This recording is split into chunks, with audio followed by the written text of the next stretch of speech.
Hello, everyone. Hello. A very warm welcome to all of you to the launch of the Indigenous World 2025, this year under the title Indigenous Youth, Holding the Light of Activism. So my name is Theilade. I joined the IWGIA board in 2019, and I've been the chair of the board since 2020. When I'm not with IWGIA, I'm a professor at University of Copenhagen with a background in tropical botany and ethnobotany.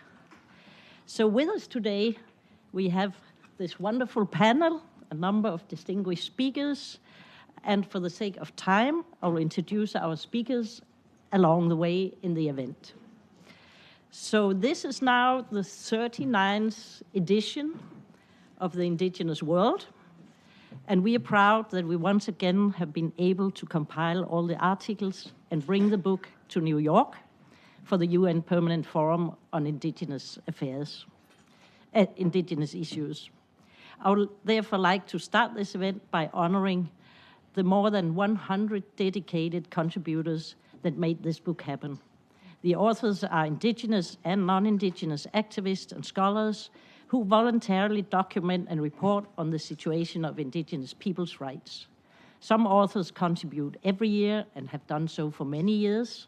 Others are new. The yearbook would not have been possible without your efforts and commitment. Also, a heartfelt thank to the IWGIA staff for compiling, proofreading, and translating the articles in the book. Thank you for your dedication throughout the process as well. Let me also take this opportunity to thank the Danish government for providing financial support to the book itself and for co-sponsoring this event. Thank you for having stood side by side with us in compilation of the Indigenous World for all these years. And with this, I would like to introduce our first speaker, Ambassador Sandra Jensen Landi. Ambassador, you took up your position as Deputy Permanent Representative to the United Nations on 1st August 2024. You have previously worked as Ambassador of Denmark to Singapore and Ambassador of Denmark to Brunei. Prior to your appointment as Ambassador, you held numerous positions in the Ministry of Foreign Affairs of Denmark, including postings in Washington, D.C., Bangkok, Kabul, and Kathmandu. Outside your work of the Ministry of Foreign Affairs, you've also worked for the UN in Nepal and for the World Bank. Ms. Ambassador, the floor is yours. Thank you so much, Ida. Thank you for the remarks and the introduction. And one of the things that you didn't mention was we were talking about before that as a young intern, I was also part of the working group on the Declaration of Indigenous Peoples' Rights. And so this is actually a topic that I was introduced to very early in my career and that has stayed with me very close to my heart ever since. So I'm very happy to be here today. So as you also said, let me start by acknowledging the work that has gone into the book we're talking about today, but also this year's Permanent Forum more generally. And I think it's truly uplifting to meet so many different Indigenous peoples' representatives and organizations gathered here at the UN headquarters. I think more than any other meeting at the UN, it reminds us that the UN is not only about we, the member states, as we often talk about, it's also about we, the peoples. It's written in the very first sentence of the UN Charter, and this forum really makes that vision very real. The Permanent Forum holds a special place for the Kingdom of Denmark. It provides a unique space for Indigenous peoples from all corners of the world to exchange experiences, discuss progress and challenges, and to be seen and heard. It's a space where the truth can be spoken to power and where governments, international organizations, and others are held accountable. And I think that is so incredibly important. And even if we don't feel the progress in the moment, it's something that over time really has an effect. And if I turn to the launch of this year's Indigenous World Book, which the government of Denmark, as you've said, has supported, which we're very proud to do in our close partnership with IWGIA. We highly value this incredible work that goes into producing the publication now, as you said, 39th edition. That shows that it's a very valuable and lasting product. The publication serves many of the same crucial purposes as the Permanent Forum itself. Like the Permanent Forum, it's a goldmine of information and itself a piece of information sharing. Secondly, like the Permanent Forum, it gives a voice to Indigenous peoples from all over the world who have contributed to the report. This is about, again, being seen and heard, and the volume of the book is not insignificant. It is hard to overlook. And third, like the Permanent Forum, it holds governments accountable. It simply has a disciplinary effect to be monitored, whether it's through interventions in the Permanent Forum or through a report like this, where your every move as a government is being recorded, published, and disseminated. Again, you might not think that we as government representatives respond in the moment, but rest assured, we do report the things you say and do about us back home, and I think it does have an effect. Finally, like the Permanent Forum, this report is global in scope and therefore has the ability to capture more systemic and border-crossing trends and issues that we tend to overlook when we are not represented. When we are not presented with aggregated knowledge like this. Neither the outcome of the Permanent Forum nor the publication of this report is something we shelve. We try to take the knowledge further in our discussions here at the UN, and it helps us find relevant ways to strengthen the language in resolutions on Indigenous peoples' rights and broader themes as well. And it helps us when we look for relevant ways to keep the rights of Indigenous peoples high on the agenda in the UN. It's not always easy, but it is very important work. We are making small and incremental steps. Often it can seem like a tedious and slow process, indeed, but we do see progress. And this also goes for the past year. I have to say, recent sessions at the General Assembly, we have really had to be very strong in our defense of the language on Indigenous peoples' rights and to keep key processes alive, including the long-standing discussions on enhanced participation of Indigenous peoples at the UN. But we do see progress. It is something we are together on defending. Very important work.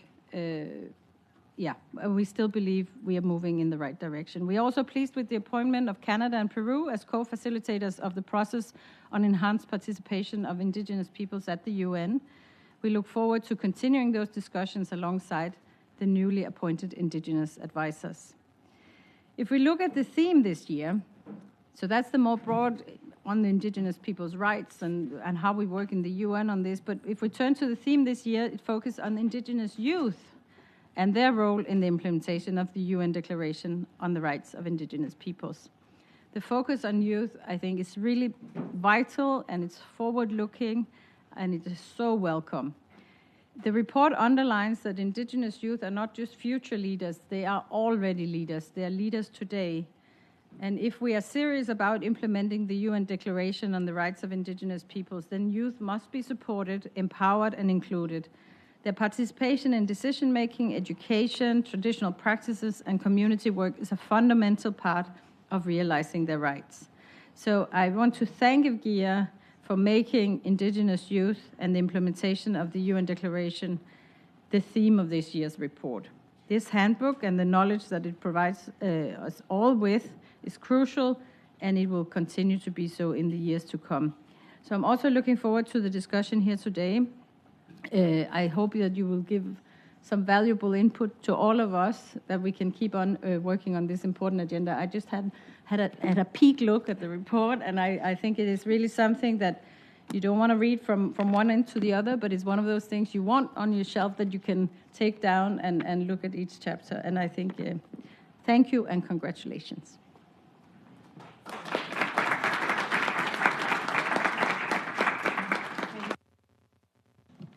Thank you, Ambassador, for your pertinent remarks. It is reassuring to hear that the Danish government is standing firm on Indigenous people's rights and the support to the mechanisms supporting the implementation of these rights. Now, we would normally start the session with remarks from the general editor of the book, but as one of our panelists today must catch a plane, I'm very delighted to introduce Nauja Bianco to give her presentation first.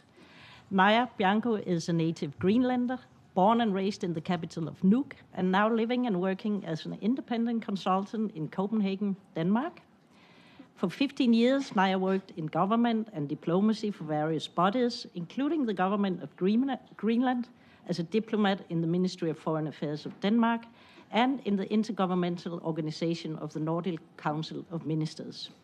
Nauja is a member of IWGIA's board and the author of the article on Kalaallit Nunaat, Greenland, and in this year's edition of the Indigenous World. Nauja, we know that the right to self-determination is central to Indigenous peoples' rights. Could you share with us the Indigenous peoples' journey towards self-determination in Greenland and the particular challenges faced by Indigenous youth? Please. Thank you, Ida. Thank you for letting me take over Wayne's spot, because my flight has been rearranged, so I'm taking off. I really want to listen to the rest of you, but unfortunately I can't. And thank you also, Sandra, for your welcoming and very warm remarks. So I've been tasked, as mentioned, I'm a Kalaallit from Kalaallit Nunaat. We've been practicing saying Kalaallit Nunaat, which means Greenland in Greenlandic. I've been tasked with the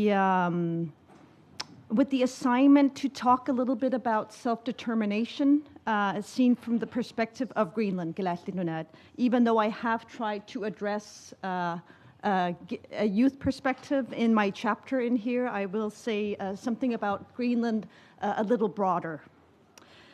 So, to begin with, I think it's important to reminisce Article 3 of the UNDRIP. It says, and I quote, "Indigenous peoples have the right to self-determination. By virtue of that right, they freely determine their political status and freely pursue their economic, social, and cultural development." And that's really sort of the foundation for self-determination. And I will try to sort of, with that perspective and that foundation, go through how it looks like in the case of Kalaallit Nunaat, Greenland. In order to do that, I found it necessary to actually do a very swift historical milestone. Because I come from Greenland, and I often take for granted that everybody knows about Greenland and its historical milestones, I know that I cannot take that for granted. So allow me to do that. And I will be starting in 1721. In 1721, Kalaallit Nunaat is colonized by the Danish-Norwegian missionary called Hans Egede. Here, with this mission, trade is established through a Norwegian company at the time. About 30 years later, in 1750, the establishment of Henton's Company takes place. And shortly after, 25 years later, we have the establishment of the Royal Greenlandic Trade, KGH. And shortly after that, we really see the establishment of the monopoly of trade in Greenland. So this actually, the monopoly of trade in Greenland takes place throughout almost 200 years. Up until 1950, where the monopoly ceases to exist. And the reason why it ceases to exist is obviously because during World War II, Greenland, the connection between Greenland and Denmark was cut off. And a connection between the US and Greenland was established, including on trade. And as many of you know, probably better than myself, that a formal decolonization took place just after Second World War. And this happens in the Greenlandic Danish case as well.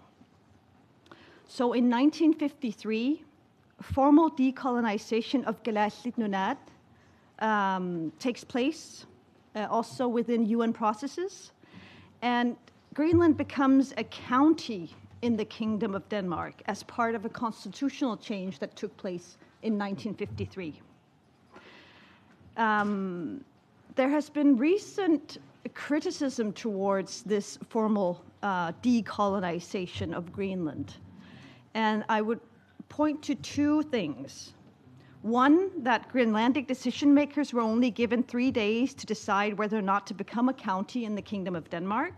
And two, that Greenland was not provided with scenarios of becoming independent in accordance with the UN guiding principles of decolonization.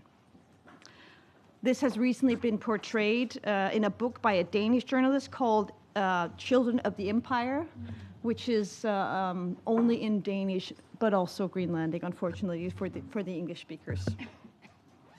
Another milestone I would like to touch upon is 1972. In 1972, there was a referendum on accession to the EEC, now the EU, and Greenland voted no. But because there was no self-determination, the vote was not accepted within the Kingdom of Denmark, and Greenland became an EEC member along with Denmark. This was not the case for the Faroe Islands, which is also a part of the Kingdom of Denmark constitutionally, because the Faroe Islands had gotten its Home Rule Act in 1948. So you could say that Greenland sort of had a forced accession to what we now call the EU. And the reason why I mention this is because upon that, we saw a political mobilization in Greenland wanting to simply get more self-determination. So in 1975, a Home Rule Commission was established, and it worked for 4 years until Greenland got its Home Rule Act in 1979.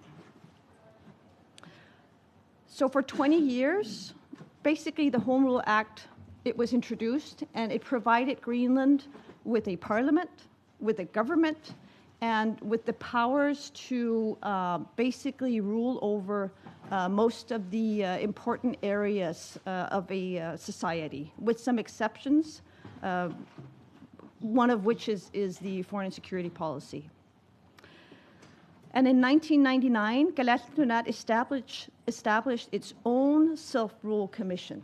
So again, wanting more self-determination or wanting to increase that autonomy that has been gained, that was gained in 1979.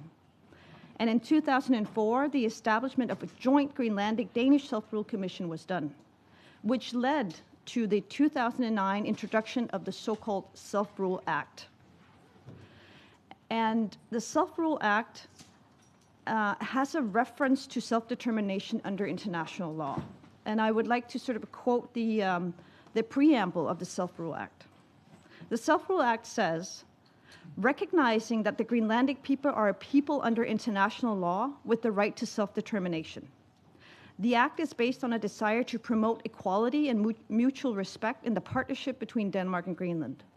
The Act is accordingly based on an agreement between Naalakkersuisut, which is the Greenlandic government, and the Danish government as equal parties. So some of the concrete and significant examples of self-determination developments of Kalaallit Nunaat, I'd like to touch upon those. So one is actually, I mentioned before that foreign and security policy is not part of the self-determination of Greenland or the Self-Rule Act as such, but there is actually access to represent oneself within international affairs, but within a certain and given framework. The 2009 Self-Rule Act also provided access for Greenland to the subsoil, therefore giving access to oil, gas, raw materials, minerals, etc. It also gives Greenland access to take over a number of responsibilities from the Danish state. I think there's an annex with about 33 areas that Greenland can take over when they feel ready to do so. There's also a deliberation on the economic relations between Greenland and Denmark.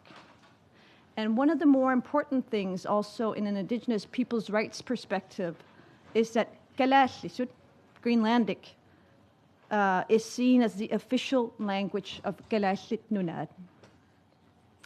And an even more important article is Article 21 that states the decision on Greenland's independence is made by the Greenlandic people.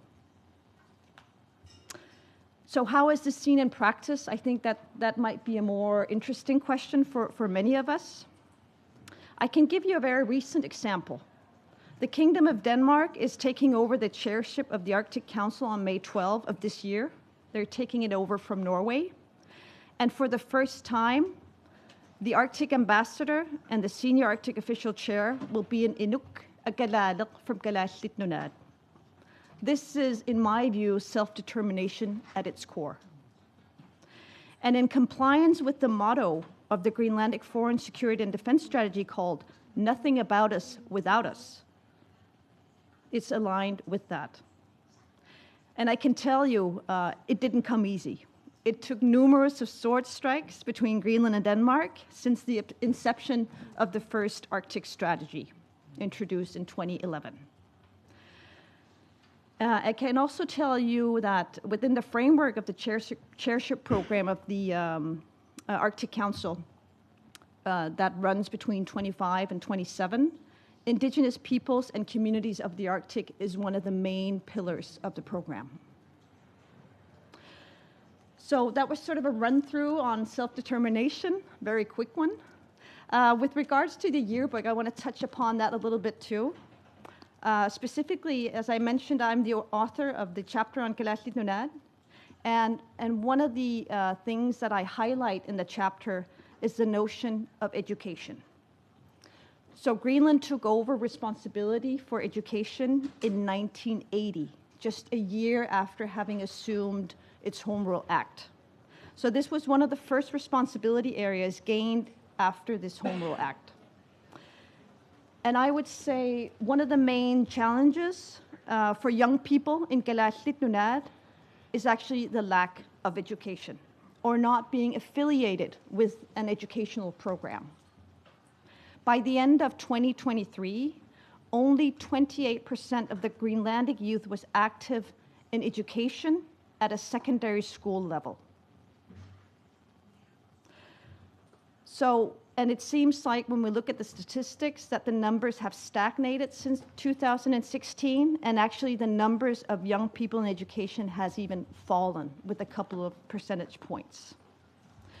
So while there is an increased acknowledgement that young people in Kalaallit Nunaat are having difficulty succeeding in the educational system because it has colonial and a Danish structure to it, and that is an overarching structure.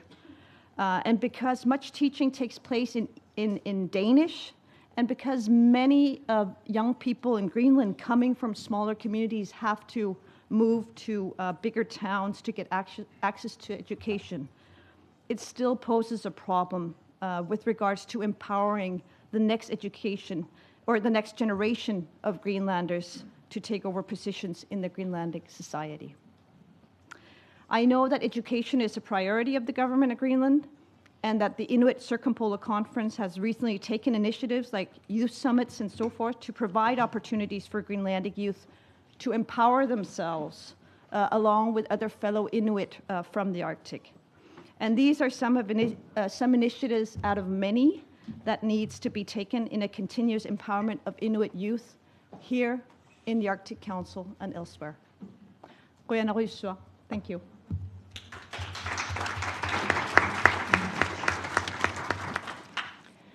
Thank you, Nauja, for providing these insights on self-determination from Greenland.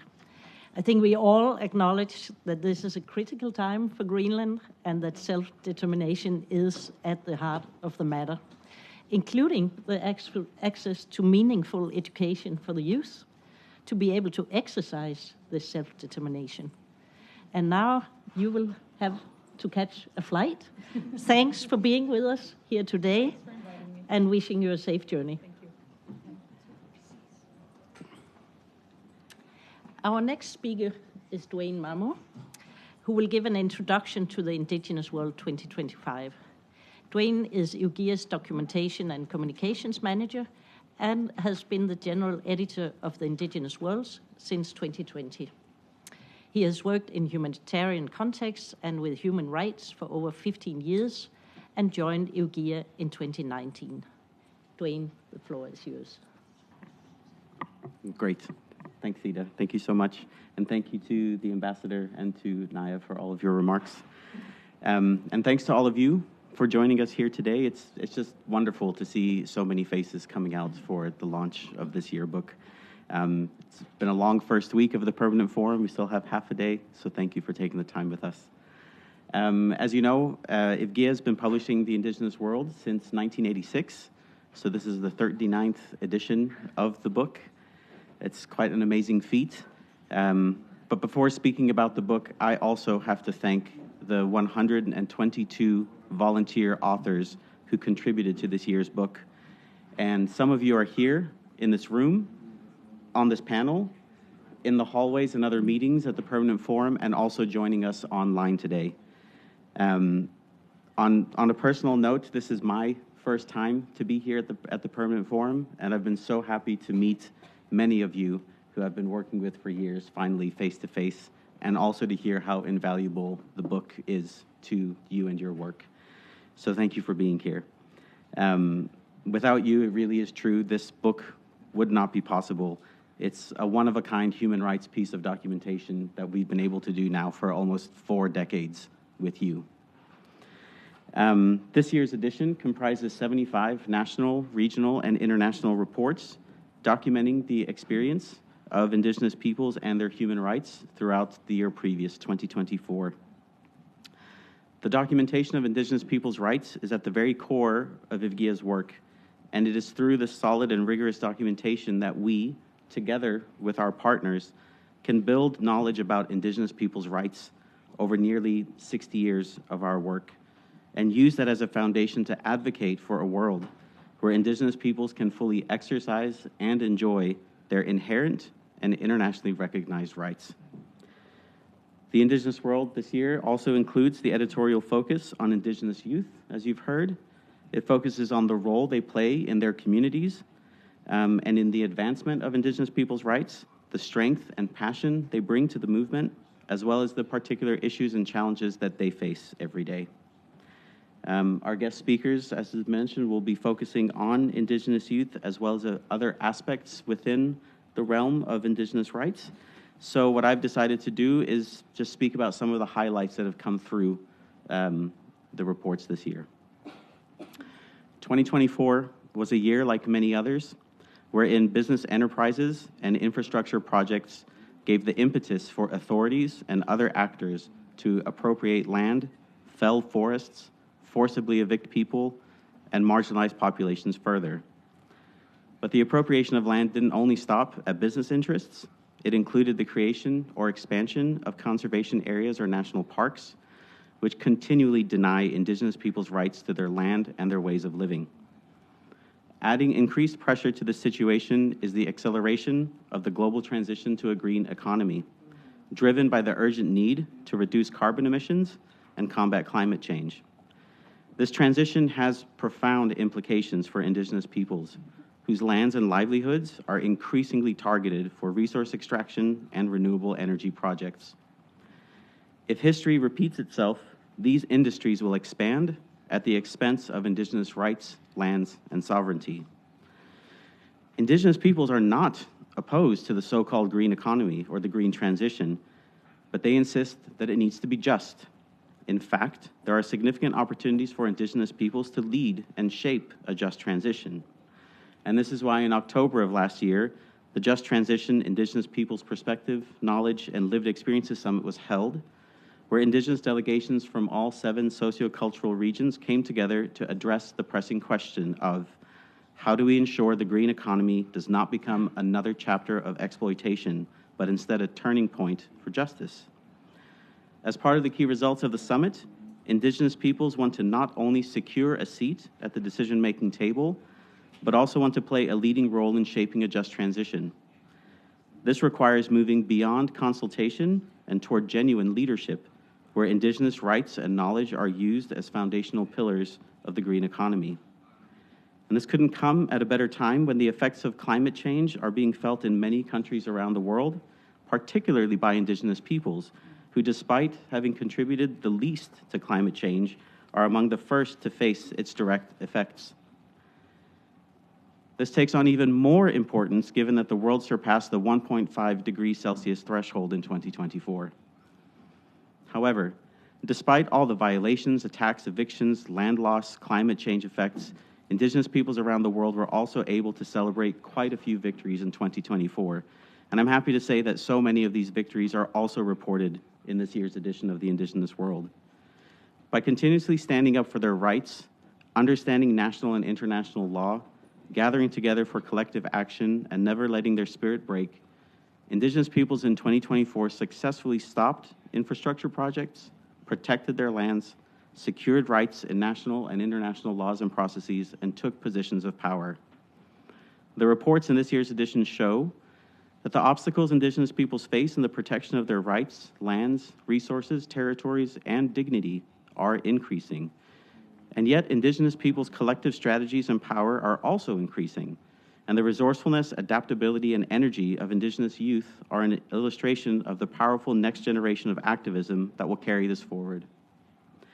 As I wrap up, again, I would just like to say that while this book is quite extensive in its coverage, it's not exhaustive.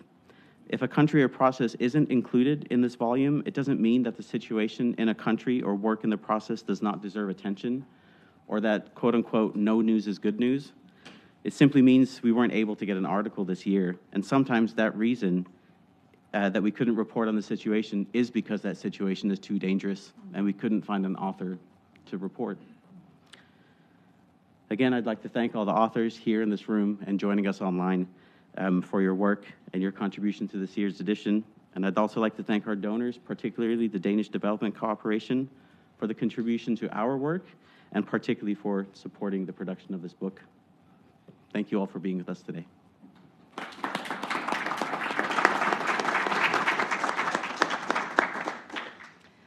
Thank you, Dwayne, for sharing these first highlights and insights on some of the trends coming out of the new edition of the book, and which is reflected across chapters. I hope it will serve as an appetizer for the audience to take a dive into the book.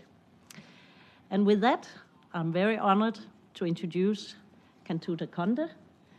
She's a young Indigenous woman from the Aymara Nation of the plurinational state of Bolivia. She's one of the co-chairs of the Global Indigenous Youth Caucus and member of the coordinating committee of the Indigenous Youth Network of Latin America and the Caribbean. She is also the author of the article on the Global Indigenous Youth Caucus in the Indigenous World 2025. And we are very happy to have an Indigenous youth speak about their issues and advocacy. Kantuta, the floor is yours.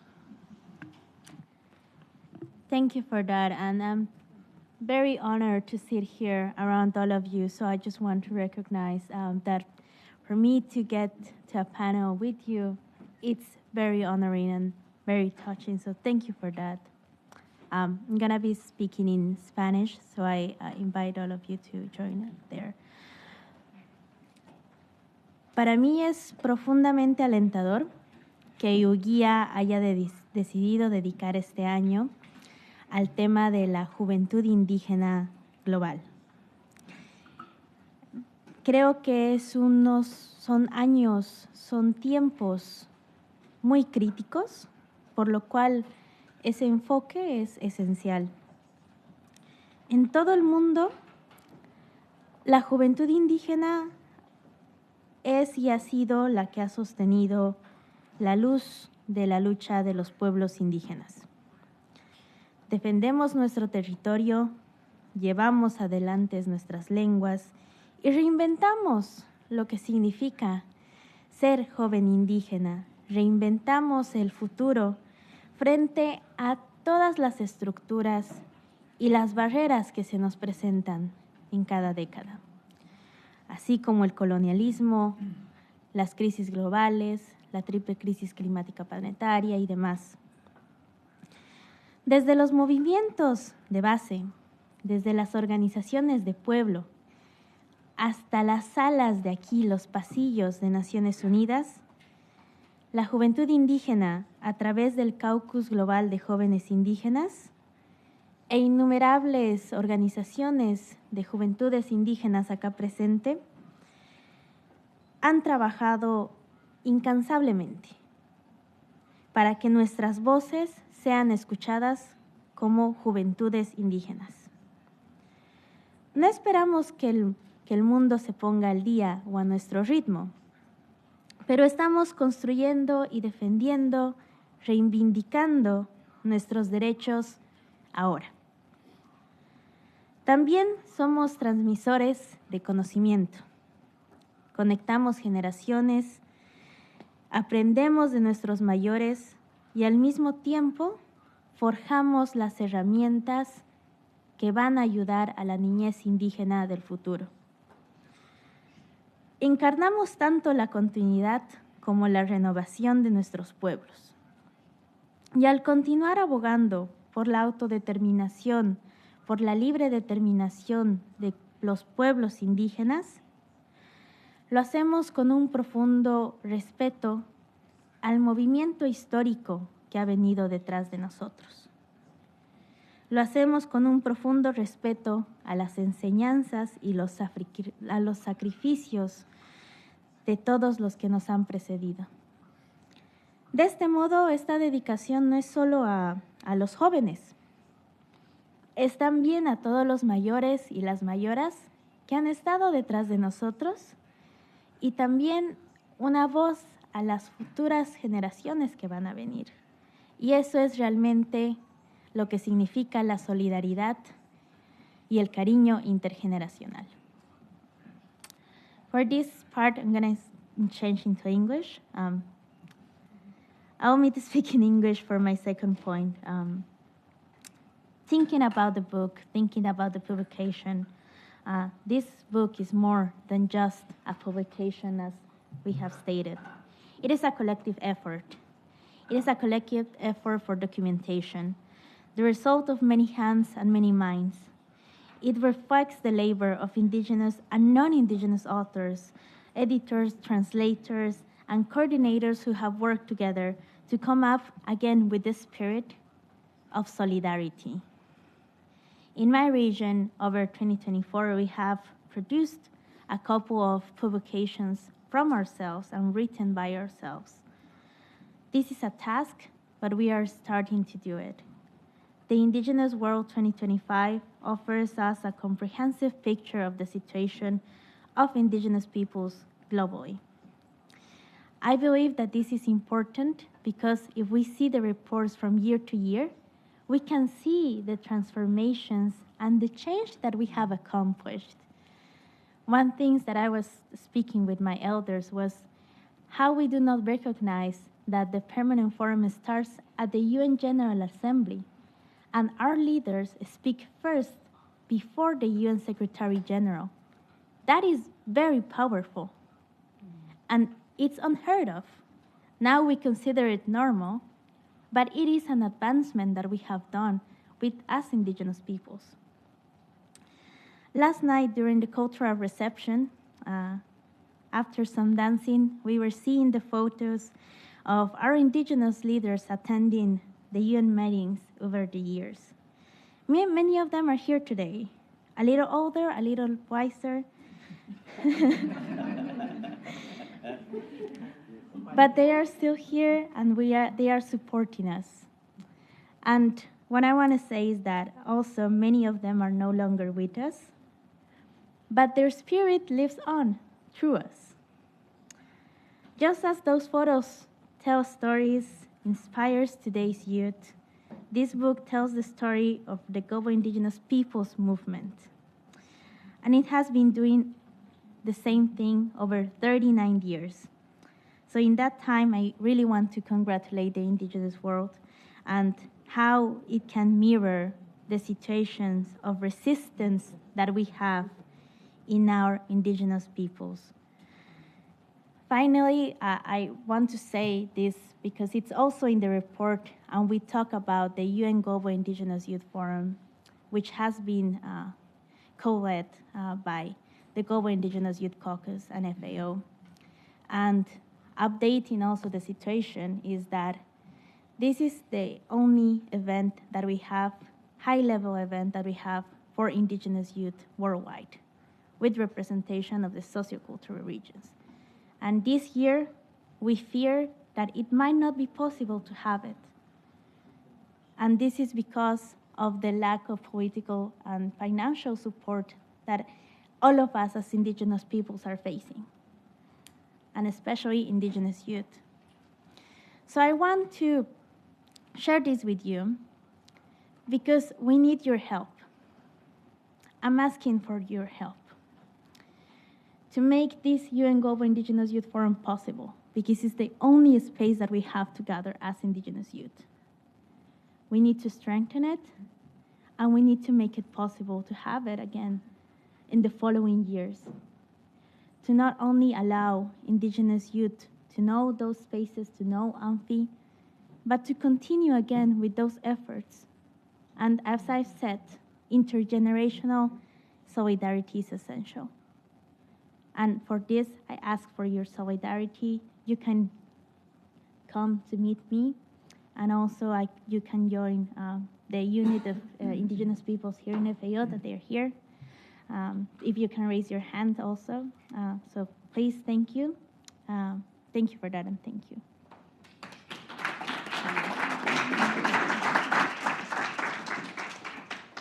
Thank you, Kantuta, for giving us this great overview of the role and impact of Indigenous youth and the particular issues you face. Thank you also for reminding us that continued support is needed in order for you to continue the movement and the struggle. Thank you very much. And now we will move to our next speaker, where we will take a deeper dive into a specific country context. I'm excited to introduce our next speaker, Malih Ole Kaunga. Kaunga is a Laikipia Maasai and an Indigenous peoples expert with a key interest in land rights, the impact of investments and businesses on Indigenous peoples, collective action, movement building, and capacity building around natural resources. He is the founder and director of IMPACT, which is the Indigenous Movement for Peace Advancement and Conflict Transformation, and convener of Pastoralist Alliance for Resilience and Adaptation across nations. He is also a senior advisor to the research team for shared lands and the co-convener of the Alliance for Indigenous Peoples and Local Communities for Conservation in Africa. Last but not least, Ole Kaunga is the author of the Kenya article in this year's edition of the Indigenous World, and he has contributed to the book for many years. So Ole Kaunga, the world is moving quickly through an energy transition in the face of increasing climate change, but Indigenous peoples, they speak of a just transition. Can you please give us a picture of what that looks like in Kenya, the issues and rights violations that Indigenous peoples experience, and how Indigenous youth are impacted by these projects? Thank you. Thank you very much, and greetings to you all. Yeah, first of all, I would like to thank IWGIA for many years of dedicated support for Indigenous peoples. My first encounter with IWGIA was in 1997 in Geneva during the working group, United Nations Working Group of Indigenous Populations. I think the director then was Inga, so if I can, yeah, and things have changed. I was 22 years, and the young leader here is also saying we are a little bit wiser. But I think that we were not in the digital technology then.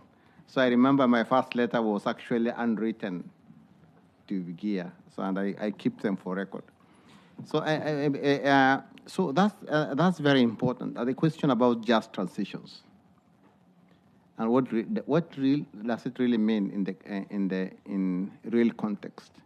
First of all, I think we are talking about quick shift from fossil fuel to use of clean energies from geothermal, wind power, issues like other emerging issues like green hydrogen. This is happening. Kenya has a vision to be fully under clean energy by 2030. Very ambitious in the whole of Africa, and dedicated. And there is huge investment in terms of developing this clean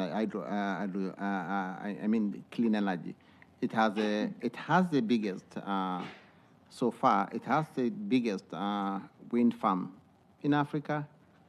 7.6 to around $8 million, heavily invested by, of course, the Danish government through public financing. That right now they are putting the largest one, which will be 3 times that, just slightly up of Lake Turkana wind power. There's another one coming with 1,000 turbines. That's just not the least. There are also along the belt of Rift Valley, this geothermal. So the whole country has been mapped to has been mapped in terms of geological resources and also what they need. They are heavily looking also into the question about transitional minerals. So there will be a clash of interest whereby mining of minerals like magnesium, cobalt, and all that may be in protected areas. So it is up to choice of a government to where do you really, because conservation also is a form of just transition. So which of you, do you stand with the conservation, wildlife protected area, or you do that for minerals? We can understand this for governments. They need revenue to support development agenda. That's for sure. And I think where is the question of just? Is this just for justice or just? We are just doing it. But where is in terms of revenue generation, where do we stand? If the inflows of the investments are coming from Europe, but how much of it remains in Africa? All the money goes back to Europe. About slightly above 50% of the revenues go. So having that tension between revenue is actually very, very challenging because there's actually no justice in that. And questions like carbon, which is a new entry, because all those investment as carbon offsets, carbon removal intent within them. But that really means a lot. Where is the land coming from? 20 by 30, where is that land coming, or potentially will come from? It's coming from indigenous people's territories. And of course, it will mean about displacement, it will mean about how people, it really dismantles how communities relate with their own land. And also, it's climate change. So the question of youth is not really a static one because the definition or how the law defines youth is different from how indigenous peoples define youth. Among the Maasai, for example, age set is about seasonal and age set about 10-year difference. It's 10-year difference before another initiations come from. It's shrinking because of drought. It's shrinking because of a drought. So you realize that even that climate change and who becomes youth and the high expectation of those youth to benefit from these initiatives because poverty is increasing. There's very less debate about youth poverty. And that is what is driving, if you come to a number of areas where we work from, the increase of youth and the substance abuse is increasing because you see this demand for education for all, and youth go to education, joblessness. Kenya has among the highest rate of unemployment, standing slightly above 25, which is dangerous. Right now, that's why things are reflecting. Kenya are now being viewed within the islands of Gen Z, and it became global. It was just about a finance bill that the youth were really reacting or responding to, or is an accumulation of so many other issues that the youth are facing? That was a kind of, that's where the bubble burst. It's accumulation of issues. The the youth had so much hope for leaders like me to defend and talk about youth. But apparently, perhaps this room may show this, that we ending talking about ourselves. And we keep talking about the youth, and perhaps it makes me uncomfortable talking about the youth. Although I'm a father of a number of youth, but it's not really very comfortable talking about, because they have their own voice and they have to really be. So we need to do a lot. So there are a lot of impacts of just transitions on youth. There are issues to do with if the land goes,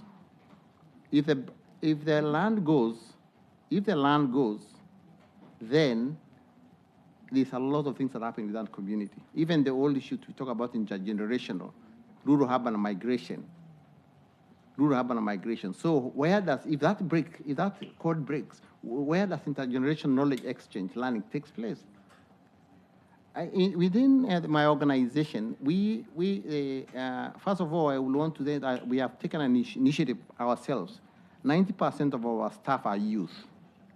And we have started a youth program that intended to keep youth within the landscape, developing the skills, so that if they work, if you go to Turkana Wind Power, you will hardly find indigenous youth, because there's no skill that they have. The technical skills required, they are only required for the manual jobs. And they are not so contributing to this kind of development. If you look into electrical jobs that are required, technical in terms of maintenance of the windmills, they are not the indigenous youth, because there's no skills. So how do we do to retain the youth within the landscape, within the communities? That's the challenge, to create jobs that are relevant and that are really well-paying, and that are also aligned with the vision and also the traditional practices of that community. So there's a huge challenge, because these transition projects have a huge impact on how communities align with or even interferes with the resource use and benefit sharing. Always the tension, but the other good. A number of human rights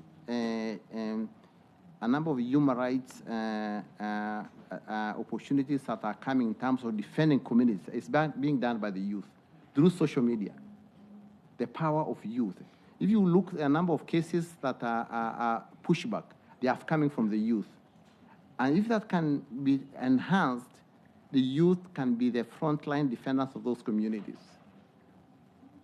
But for them to do that, they need opportunities in terms of leadership, in terms of forums like this. And the young lady, I've just mentioned that we need to be supported so they can speak for themselves.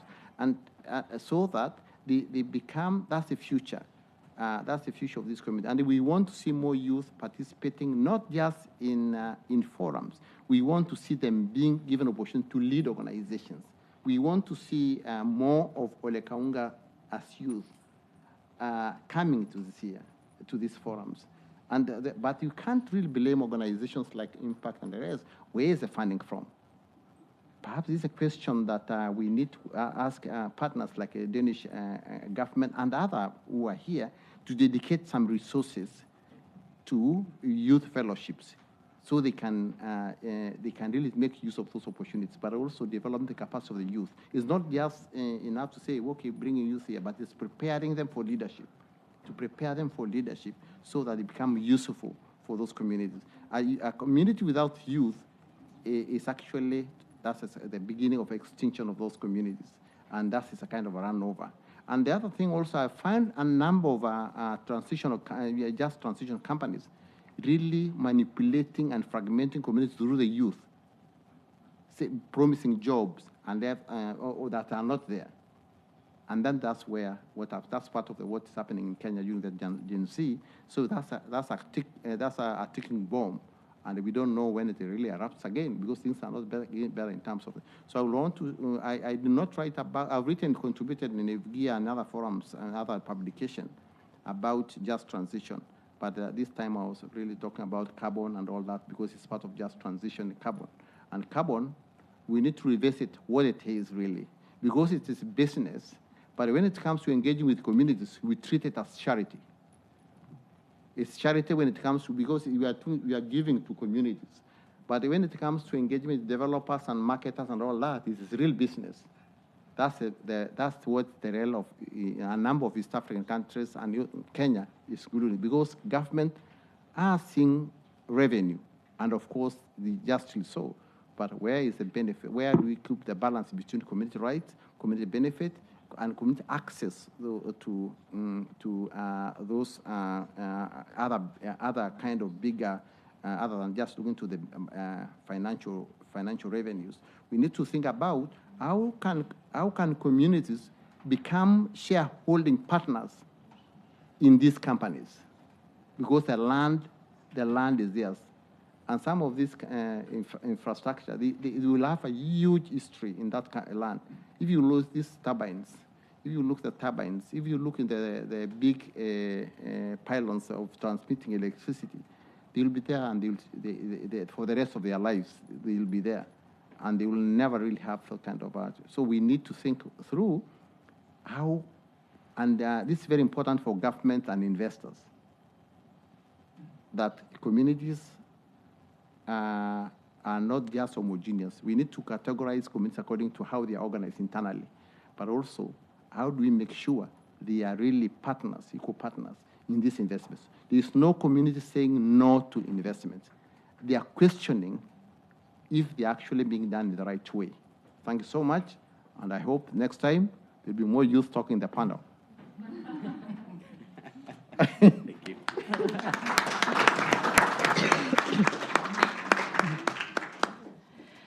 Thank you, Kaunga, for joining us today and for this timely report from Kenya. The chapter in Kenya is, of course, part of a much wider situation representing the challenges of green energy transition and the challenges it brings also to the youth. Thank you for your presentation. And from Kenya, we will now move to Asia to hear another aspect of the struggle of indigenous peoples and how it's related to peace and security.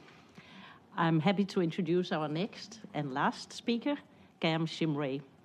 Gam is a Naga and devoted human rights activist for more than 30 years. He has held important positions and was part of several civil and democratic rights initiatives. As the current Secretary General of Asia Indigenous Peoples Pact, he envisions to contribute to advancing indigenous peoples' rights and democratization in Asia. Gam has been involved in peace-building initiatives in India and authored publications relating to human rights, environment, and ethnic issues. Gam, can you tell us how militarization and border conflicts affect indigenous peoples in Asia, as well as how this impacts indigenous youth? The floor is yours. Yeah, thank you, IWGIA, thank you, Ambassador, and thank you, friends, for this opportunity. And of course, my heartfelt thanks to the editor for this tremendous job. Let me start by trying to do a very brief framing of what I want to share with you all. Of course, so what is peace and security from the perspective of indigenous peoples?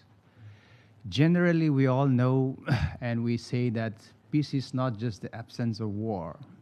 So then what does it mean? You know? So for indigenous peoples, in brief, it would be about the protection of our lands and territories, cultures, identities, and self-governance, etc. In short, it would mean interconnectedness and well-being of all beings. This is what the Ainu indigenous group in Japan calls it the Uripama Shore. But in our context, what we see is that our borders and lands are divided across international borders and within nation states. And then our land is under state militarization, military occupation, corporate encroachment, land grabbing, and social political marginalization. So let me just quickly run through some of these issues, and then I will try to elaborate a little bit on what I think is a very important issue, and then a little bit on what AIPP as an organization is doing in trying to address some of these issues. So militarization and armed conflict. We have heard much about the Chittagong Hill Tracts, Northeast India, Philippines, Myanmar, and also other indigenous territories in Asia. I come from a land who have been under military occupation for more than 70 years now. And this is where the youth are vulnerable to violence. The youth are caught between armed groups and state forces. They're very vulnerable to being recruited and engaging in violence. The other aspect is this imposition of development, which we call in Asia development aggression. Mega projects, that's dams, plantations, and many others, right, without free prior informed consent or just grabbing it. And therefore, this leads to destruction of indigenous lands, displacement. It destroys livelihood and increase a lot of social and military tensions. And then, therefore, what we see is criminalization. All the human rights defenders issues, which are very much familiar with, leading to a lot of harassments, and also other kinds of issues like human trafficking, sexual abuse, especially of indigenous girls. Then also, this also relates to the issue of the spiritual and cultural aspect as well. Because we are brought up and we are schooled in schools where our curriculum are not taught. So we don't know our value systems. We're uprooted from it. We get disconnected. And this leads to youth's migration. It leads to what we call it spiritual crisis, because it leads to identity crisis. We don't know who we are. We are in a confusion. We are in a limbo in many cases. And this goes especially for young people, the youth. So for instance, I myself was sent to a boarding school because of the situation. My parents chose that, but that's not something that I liked. So it took a lot of effort for myself, for example, also to find my way back in being connected and understanding who I am. So this has a lot of serious impact on indigenous youth. And especially, I would like to elaborate this a little bit in terms of the internalization of violence, and also the internalization of victimhood. Because we are born and brought up in that kind of a situation.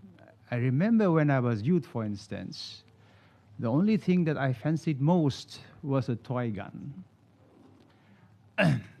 Playing games of war against an enemy and so on.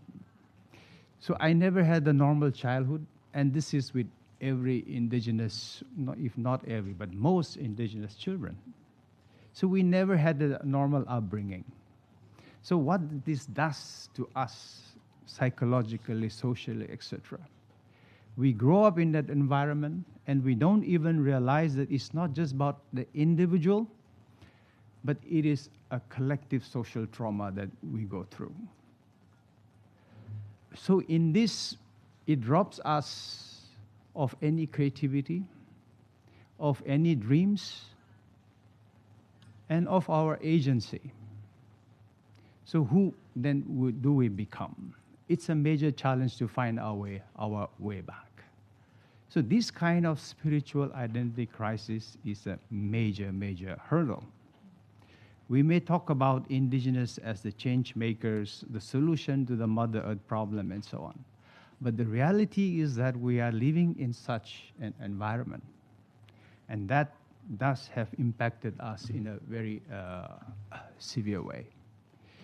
So it leads also to more violence within our own families, within our own communities. So we lose all those values and characteristics. we are robbed of this kind of our, what we call our worldview and value systems that makes us an indigenous community. The kind of meaningful participation that contributes to building up the community and the society and whatever creativity and agency that we exercise has been robbed. And this is the impact when we talk about peace and security that we grow up in. So today, of course, in climate solutions and many places and elsewhere, we talk about leaving behind a good future for our children. But indigenous peoples talk about, which I think is a better way to put it, is that we must focus on leaving behind responsible and good children, rather than focusing on leaving behind a good future for our children. We have to become responsible towards our families and our children so that we are able to address these issues in actual terms. And these are relating immediately to our own siblings and families that we are talking about. Otherwise, how do we address the bigger issues and challenges that we are faced with? So in responding to some of these things, of course, very briefly, is AIPP has started something what is called our course on self-determination, self-governance, and democracy. This is now beginning to be implemented in a few countries, focusing on young leaders, mostly indigenous youth, also incorporating, of course, some elders, so that there is a dialogue and process, and helps to reimagine and helps to rediscover, recover, and revitalize our value systems, and to be able to find our way back, to be able to contribute meaningfully in imagining a better future and also in creating a better future. That's one. We also have started recently what is called the AIPP School of Participation. So this is again focusing on the indigenous youth, and we deliberately call it participation because we are not able to have meaningful participation in our communities because we have been robbed of all those value systems and our worldviews. And the way we do things, we are lost. So recovery of these things is the idea behind those things. We have also started something called models on self-governance at the community level. So these are, how do we bring back the self as an indigenous person, as an indigenous youth, and as children? That is really the focus, and this is really at the community level. And this is also to enable mothers and children also to participate, because it's not just the youth. We must start with the children. So imparting and trying to transmit all these aspects so that it leads to be able to help us overcome this kind of internalization of violence, social trauma, victimhood, etc. So to regenerate that agency. So these are some of the things that we are doing as an organization. Yeah, so thank you.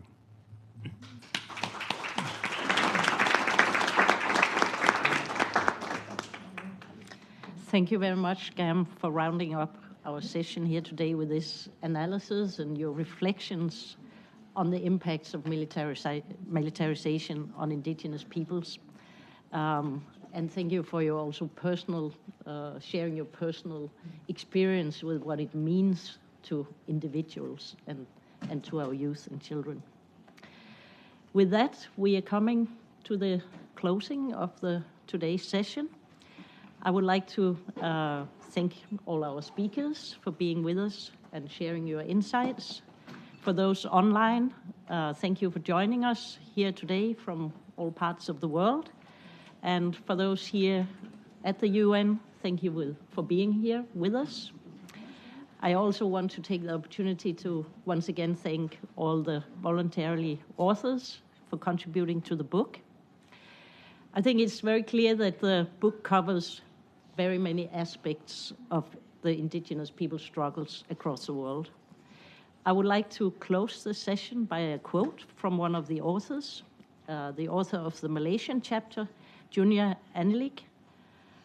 She writes, "The Indigenous World is an important resource, especially for Indigenous youth, to learn about the Indigenous movement worldwide, building on the years of documented knowledge and in-depth insights gathered by our own Indigenous leaders, activists, and researchers." From IWGIA, we hope that the book will help strengthen the voice of Indigenous peoples, especially Indigenous youth, as they contribute to a path towards self-determination and social justice. The English version of the book will be available here for everyone to have a copy. Shortly after this event, the book will be available online in both English and Spanish. Thank you for listening and have an enjoyable read. Thank you.